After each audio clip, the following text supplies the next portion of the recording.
Hello everyone, I'm Caitlin Teeter, and on today's Teeter Tales, I'm going to be doing a review of Keeper of the Lost Cities by Shannon Messenger. My review will be covering books 1 through 7. So for this video, I am going to have chapters as usual, so you can look at any specific parts of my review, such as what I say about the characters or the plot. And I'll also have a content section for parents or cautious readers. I will also be going maybe a little bit into the area of spoilers with this review because I'm going to be doing books 1 through 7, and to describe my thoughts on some books, I'll have to go into spoilers for previous books. I will really try and let you know when I'm giving spoilers, and I might have some timestamps down in the description about skipping those spoilers. But let's get into it. So first, let's talk about what Keeper of the Lost Cities is about. Also, sorry for the barcode on there. This is a library book, as I do not own the series. But the first book begins with Sophie Foster, a 12-year-old who has a unique ability to read minds. She has always felt different in her family, different from her parents and her sister. And one day, on a school field trip, she meets a boy who says he can also read minds. His name is Fitz. He then reveals to her that she is not actually human, but is an elf.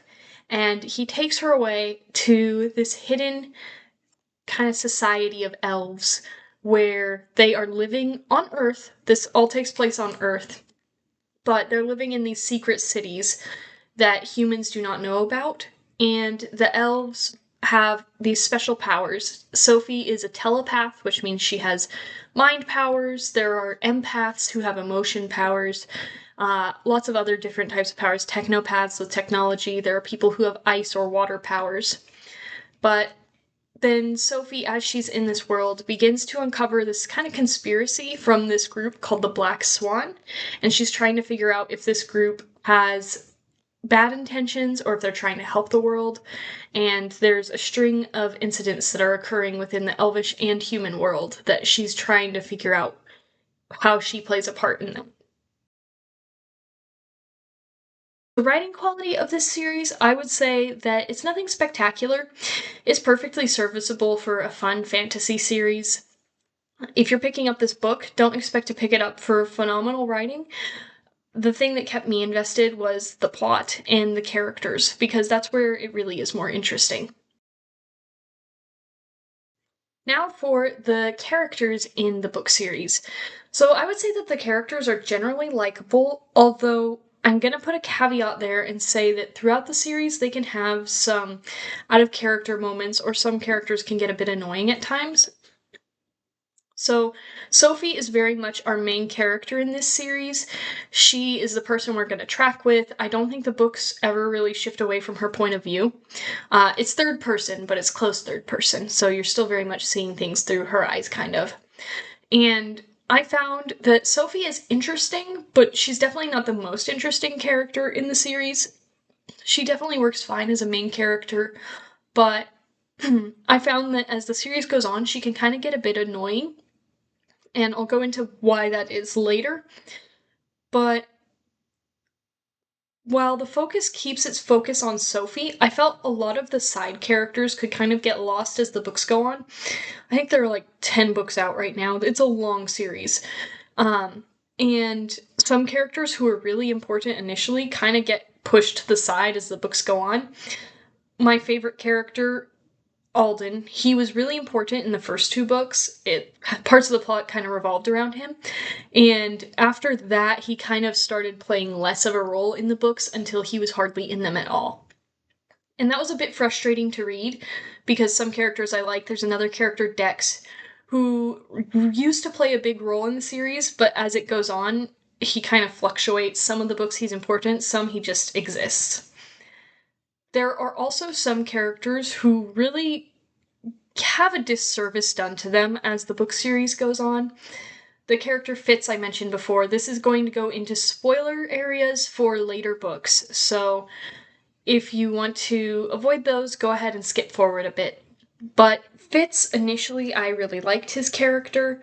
I thought he was fun, an interesting character, nice, But as the series goes on, for some reason, Messenger decided to give him a bunch of anger issues that don't even come across as reasonable all the time, and it just makes his character very irritating to read, especially because Sophie has a crush on him. And in the later books, there's a moment that really reminds me of Anakin and Padme with Star Wars, for those of you who get the Star Wars reference, because Fitz has just said he's done this horrible thing, and Sophie's still completely smitten with him, and he faces no consequences for what he has done. And it's just really irritating to read. There's also a weird dynamic in the series where, as it goes on, I didn't notice this as much in the earlier books, but in the later books I definitely noticed this, where the kids seem to have this kids versus adults mentality that's pretty irritating to read. The kids only range from like 12 to 16, but they act like they know so much more than the adults, and they act like they're the only ones who can fix the problems. And it's something that was just very frustrating for me because I like a lot of the adult characters, and it seems like the kids are just doing them a disservice, but the book series feels like it's on the kids' side. This is the element that is probably the most irritating to me in this book series, and it is a love triangle. Sophie is in a love triangle with two other boys. Initially, there is another boy who's also interested in her, but that does get resolved in one of the earlier books. But it really feels like Messenger has, in the later books especially, just become invested in that love triangle, and it feels like the characters become more immature rather than maturing because of it. And it's really frustrating to read as someone who generally isn't much of a romance fan, but also is really not a romance fan when it's involving kids who are only like 12. It just seems unreasonable and really distracts from the important and interesting parts of the story. Now for the plot and pacing. I personally find that the story and plot is the most interesting part of this series. It's really fun to try and figure out who is evil in these conspiracies, who are the good guys. Is there a clear good guy, bad guy side? What do the bad guys or the good guys actually want? It's really interesting to see that unfold. It also sets up some interesting themes and ideas to explore. Like, there are these types of elves who have this power called pyrokinesis, so basically they have fire powers, and it has become stigmatized and outlawed in elf society. And it's really interesting to see the books grapple with that idea of, is this ability actually bad, or is it something that we need to normalize? But other points in the series, and again, this is the strongest with book 7, so spoilers here, there are also themes and ideas that are set up but then not explored in the series, and that was very frustrating for me. Book 6 ends with setting up this one villain who has lost his memory, and both the end of book 6 and beginning of book 7 set up this idea of, well, if someone has done terrible things, but they don't remember doing those terrible things, how do you punish them? Or do you even punish them? Do you let them go free? And I really wanted to see that play out. And she spent such a long time building it up that I thought Messenger would make that the focus of book 7, and then she dropped it for the majority of the book and resolved it very quickly and in what I thought was a very unsatisfying way at the end of the book. So it felt like she more just teased that plot line and then did not follow it through.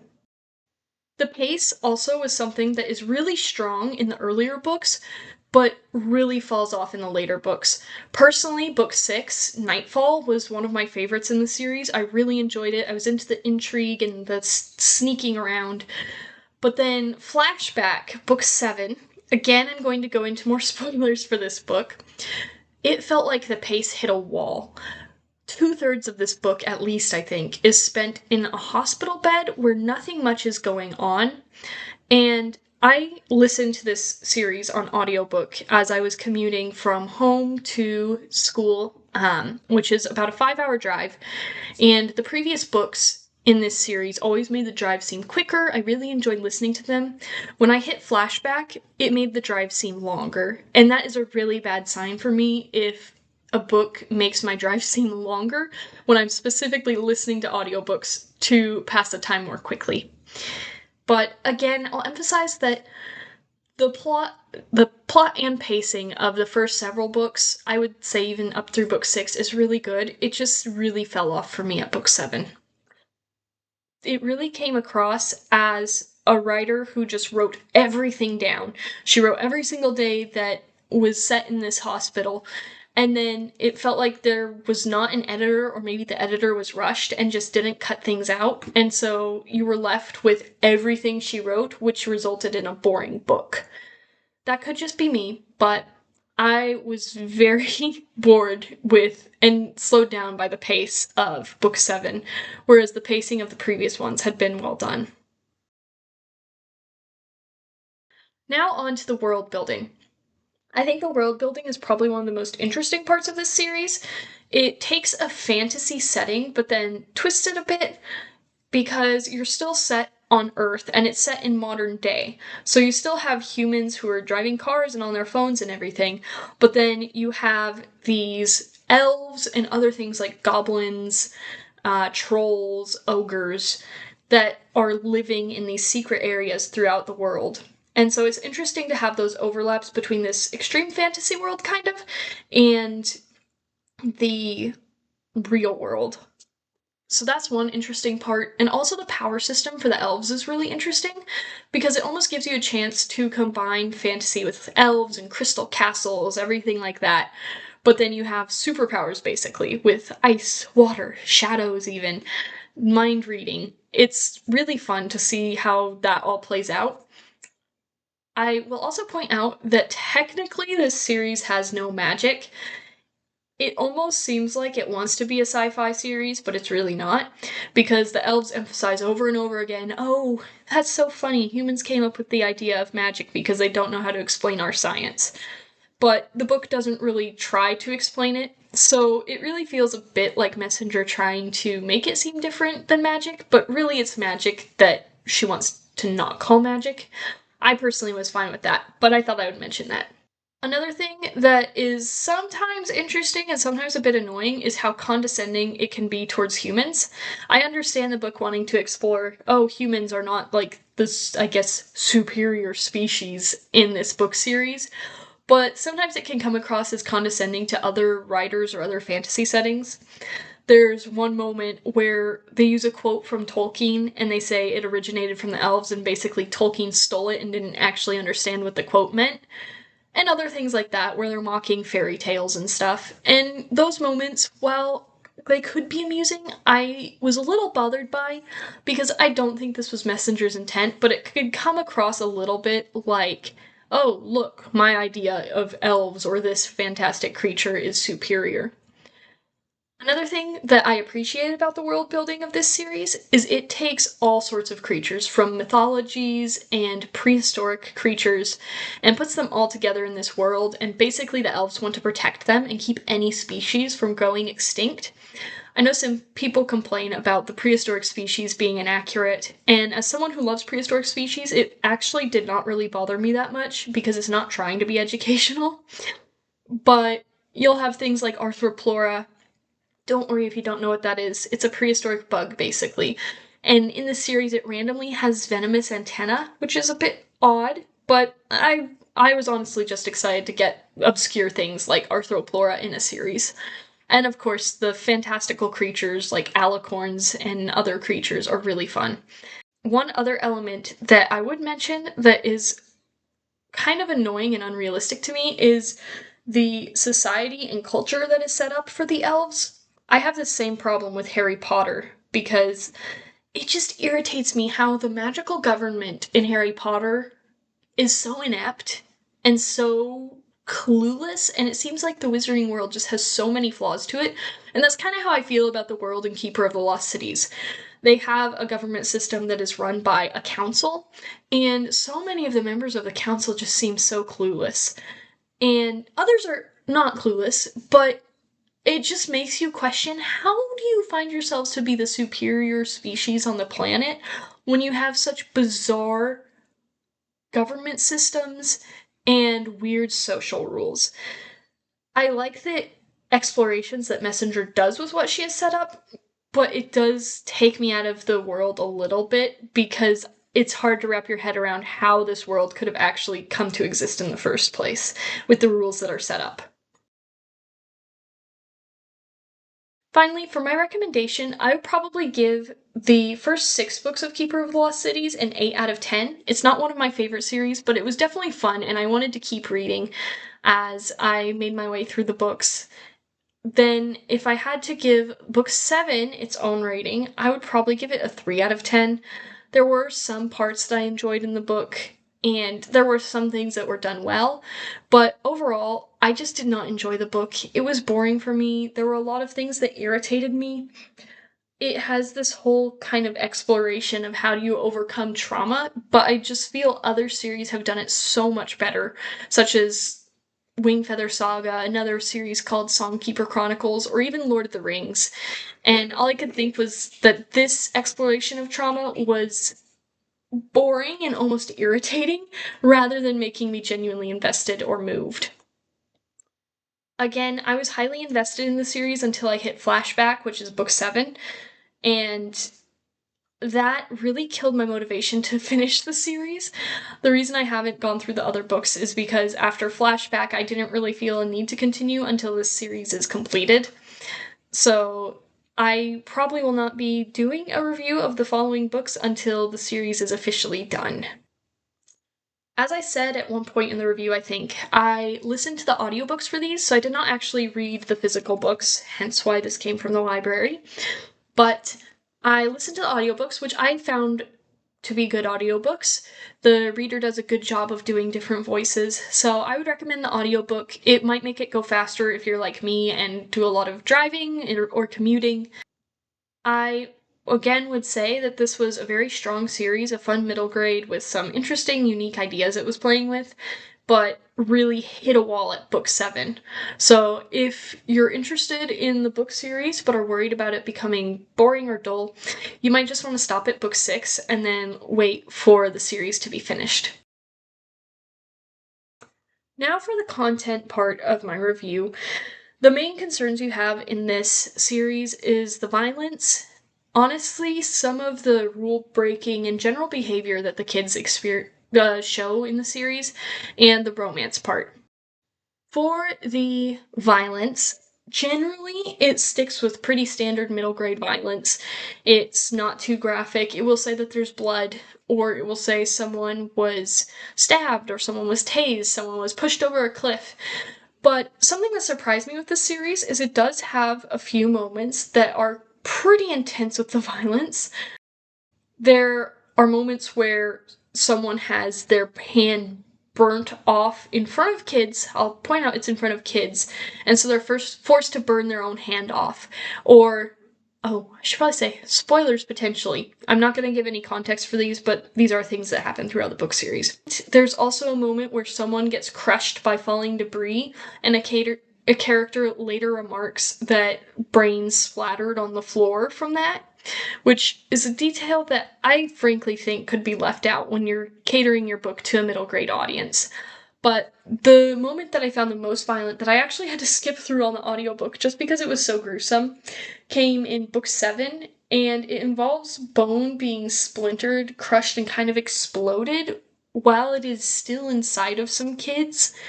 And it was really just a gruesome scene that was way too intense and graphic for my own liking, and I'm sure would be too intense for some kids.